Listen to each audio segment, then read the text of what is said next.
Welcome back to our channel. Today, we'll be discussing one of the most fascinating and ancient populations mentioned in sacred scriptures, the Ethiopian people of Ethiopia. They have their roots in Africa and are made up of various tribes from the Ethiopian region. These communities are described in biblical passages found in the traditions of ancient Arabs, Jews, and even contemporary Samaritans. They all recognize Kush as a common ancestor to many, if not the majority, of African populations. In this video, we will specifically explore Ethiopia, delving into its ancient biblical, linguistic, genetic, and other aspects. If you're curious to learn more about the Ethiopian people, make sure to like this video, subscribe to our channel, and share it with others. This is another episode in our series on the origins of peoples according to the Bible. Let's explore the origins of the Ethiopian people, starting with the roots of Jewish, Islamic, and Christian biblical traditions. According to these sacred scriptures, the Ethiopian people trace their lineage back to Kush, the son of Ham, who is considered their ancestor. This lineage is shared by other communities in Africa as well. However, it's important to note that in different translations, the biblical terms associated with Kush are often interpreted as referring to Ethiopia or even the entire African continent. The term Kushite, or related to Kush, can encompass various African tribes and peoples, including Ethiopians, Sudanese, Eritreans, and Somalis. Interestingly, the word Kush carries the meaning of black or dark in both Hebrew and Aramaic. Christianity holds great significance in Ethiopia's history and identity, making it one of the oldest nations to adopt this faith. The influence of Christianity in Ethiopia dates back to the 4th century AD when King Ezana of Aksum converted to Christianity, becoming the first monarch to embrace this religion. Ethiopia stands out as one of the first nations outside the Middle East to officially adopt Christianity as its religion. Ethiopian Orthodox Christianity, known as Tewahedo, has had a profound impact on shaping Ethiopia's cultural and spiritual identity. The Ethiopian Orthodox Tewahedo Church serves as the spiritual hub of Orthodox Christianity in the country. It has a distinct liturgical tradition and its churches are known for their unique architecture. One of the remarkable sacred sites is the rock-hewn churches of Lalibela, a collection of 11 monolithic stone-carved churches dating back to the 12th century, which has been designated as a UNESCO World Heritage Site. Christianity in Ethiopia is deeply intertwined with daily life, influencing not only spirituality but also culture, ethics, and social traditions. Christian festivals like Timkat, Epiphany, are celebrated with great enthusiasm, featuring vibrant processions, prayers, and traditional rituals. Moreover, Ethiopia holds significant mentions in the Bible, adding to its importance in the Christian faith.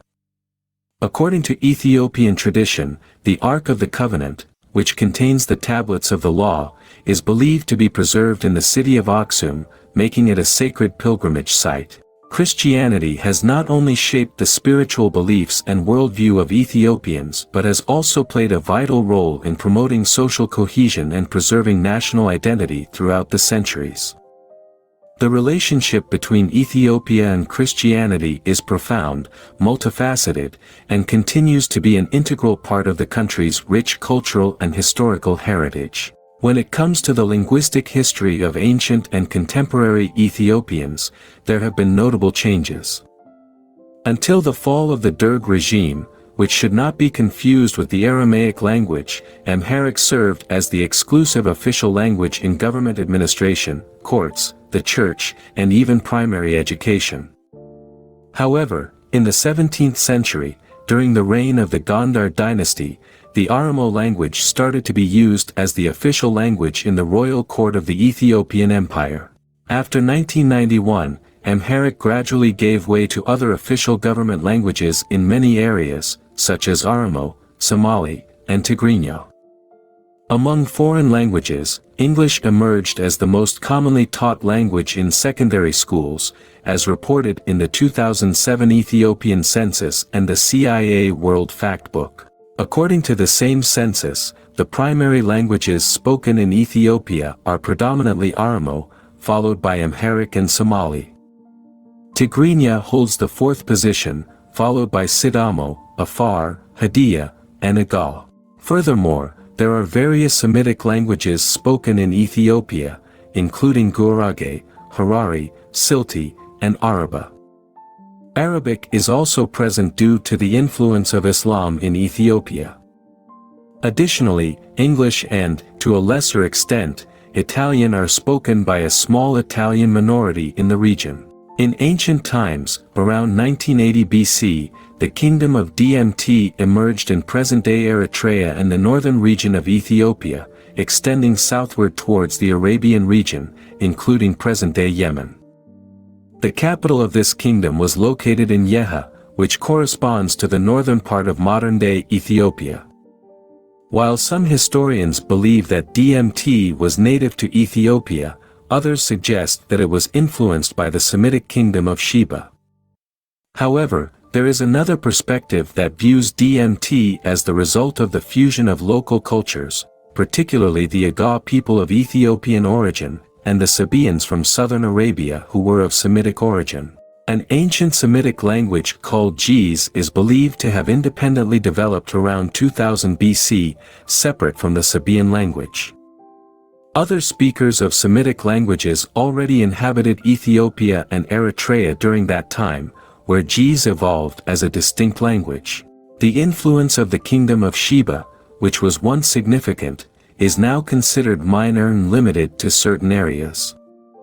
Over the course of several decades or even a century, its influence has faded. It is speculated that Sheba may have been a commercial or military colony allied with the Ethiopian civilization of Dmt. The Aksumite kingdom, which emerged independently and politically integrated from at least 100 BC, had a thriving civilization from the 1st century AD. It dominated the Red Sea and northeast Africa, occupying the current region between northern Ethiopia and the Tigray region. In the Tigray region of Ethiopia, there are various ethnic groups of ancient Kittic origin, who are descendants of the Kush civilization.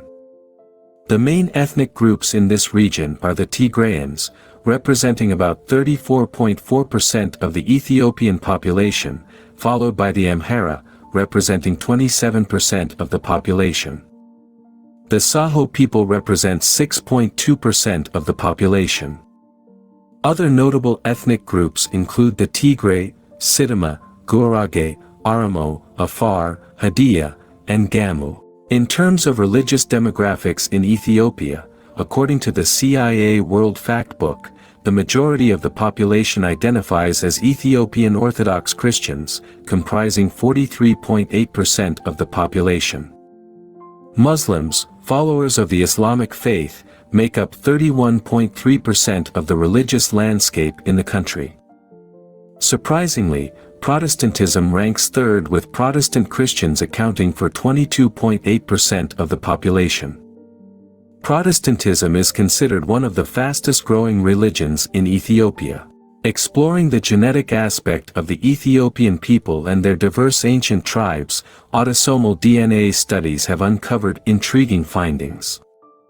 Research conducted on Ethiopians belonging to various Kittic and Semitic ethnic groups, primarily in the northern part of the country, such as the Amhara, Oromo, Tigray, and Gurage, suggests that around 40% of their autosomal ancestry can be traced back to an ancient non-African migration from the Middle East. The remaining 60% of their DNA has native African origins, specifically originating from a very ancient population in the Horn of Africa, particularly the horn-shaped region known as the Afar. This genetic diversity reflects the rich history and multiple cultural influences that have shaped the ethnic composition of Ethiopia over the centuries. A fascinating question arises when considering autosomal DNA testing conducted on various tribes and regions within the Ethiopian population. These tests reveal that approximately 40% of the population's genetics bear a significant influence from Semitic ancestry. This can be attributed to migrations of people from southern Arabia, including countries like Yemen and Oman, and other areas within the southern Arabian region. Ancient Yemeni tribes of Semitic origin, as a result of colonization, migration, and alliances with Ethiopian kingdoms, have played a role in these genetic connections. These encounters led to notable unions and evident intermingling. The ancient Yemeni tribes of Semitic origin mixed with the ancient Ethiopians of Kushite African descent, resulting in remarkable unions. These unions involved ancient Semitic Arabs and descendants of the lineage of Shem blending with the truly black ancient Ethiopians, who were the descendants of the Kush civilization. As a result of these historical events, contemporary Ethiopians, such as the Amhara, Tigray, and Gurage, exhibit noticeable Semitic ancestry. This influence is evident in their facial features, including longer and finer noses, delicate looks, and a skin tone that, while still a lighter shade of brown, bears resemblance to the skin of Kittic people. It's important to note that this study does not represent the entire Ethiopian population, but it acknowledges that the Amhara, Tigray, and Gurage possess approximately 40% Kittic DNA. Undoubtedly, there is a mixture observed among the Amhara, Tigray, and Gurage with the ancient Semitic Sabaeans and possibly some Arabs who arrived during ancient Islamic expansions.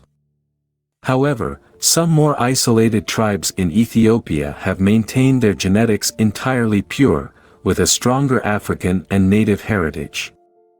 These tribes encompass various ethnic groups scattered throughout the country, representing a purely Ethiopian lineage without Semitic admixture. I express gratitude to everyone who has been following our research. Please feel free to provide suggestions for other peoples you would like to see represented in future videos, as your input greatly contributes to our studies. Remember to subscribe to the channel, leave your likes, and share this video, as it is crucial for people to understand the origins of ancient peoples. With that being said, may everyone be blessed and see you soon.